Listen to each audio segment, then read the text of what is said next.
इसके बाद जो है हम लोग गुलाम वंश के बारे में जानेंगे, ठीक है। ये देखिएगा, यानी कि गुलाम वंश यानी खिलजी वंश को या लोधी वंश बार बार पूछे जाने वाले क्वेश्चन है। ये जो है लोधी वंश जो है कब से कब तक शासन किया था? 1451 से लेकर 1526 ईस्वी तक ले लोधी वंश ने क्या किया था? शासन किया था। अब जो है लोधी वंश के संस्थापक यानी कि स्थापना किसने किया था? तो लोधी वंश के स्थापना जो किए थे बहलोल लोधी। यहाँ पर लोधी वंश के स्थापना किया किसने किया था? तो बहलोल लोधी किए थे। अगला जो है कह रहा है शासनकाल, यानी कि लोधी वंश के शासनकाल कब से कब तक चला था? यानी कि 1451 से लेकर 1526 ईस्वी तक ले लोधी वंश की शासनकाल चला था। लोधी वंश दिल्ली सल्तनत का अंतिम वंश था। लोधी वंश जो था दिल्ली सल्तनत का पहला यानी कि अंतिम वंश था।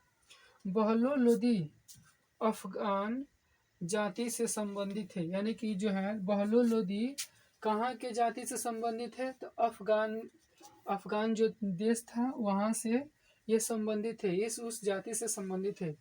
सिकंदर लोधी ने पक और योग्य प्रशासन माना जाता था, ठीक है। यानी कि वो पक्का और क्या योग्य प्रशासन माना जाता था। उसको कहा जाता था कि जो है एक ऐसा राजा है सिकंदर लोधी जो है क्या है? योग्य शासक है।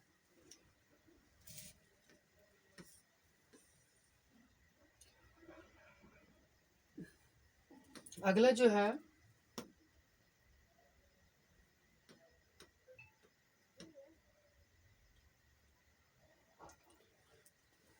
है सिकंदर ने आगरा नगर की स्थापना की थी। ये पूछता है कि आगरा जो नगर की स्थापना किसने की थी?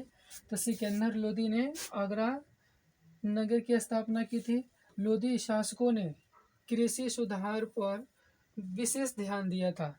लोधी वंश ने यानी कि लोधी जितने भी शासक रहे वो ज़्यादातर कृषि सुधार पर ज़्यादातर ध्यान दिए। उसके बाद जो है अंतिम शासक इब्राहिम लोधी, यानी कि लोधी वंश का अंतिम शासक कौन था? इब्राहिम लोधी था, जो 1526 ईस्वी से अपना पानीपत के युद्ध में लोधी वंश का अंत हो गया। यानी कि पूछेगा कि लोधी वंश का अंत किस युद्ध में हुआ था? तो पानीपत के युद्ध में हुआ था। तो कब हुआ था पानीपत? तो 1526 ईस्वी में हुआ था। ये लोधी वंश का क्या हो गया था? अंत हो गया था। अगला जो है